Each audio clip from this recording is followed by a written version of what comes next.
কালকে মুদিখানা মাল আনতে গিয়ে নাজেহাল হয়ে গেছি। দুটো ব্যাগ দুদিকে নিয়ে না পারছি পাইটেল মারতে, না পারছি ঠেলে আনতে। কী কষ্ট করে যে এনেছি তোমাদেরকে বলে বোঝাতে পারবো না।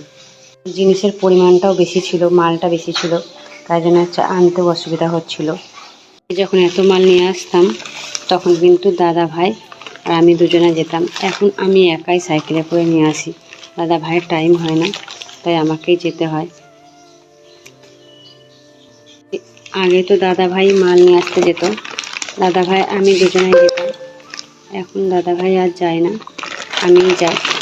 সাইকেলে করে আমি আনতে চলে যাই। দাদা ভাইয়ের যেদিন ছুটি থাকে, নাহলে দাদা ভাই সেদিন যেত, বা রাত্রিরে কাজ থেকে এসে যেত। কিন্তু দাদা ভাই এসে কাজ থেকে যাবে, এভাবে আমি সাইকেল চালাতে পারি, তাই আমি নিয়ে চলে আসি। দাদা ভাইকে আর চাপ দিই না, যতটা পারি চেষ্টা করি করে নেওয়ার।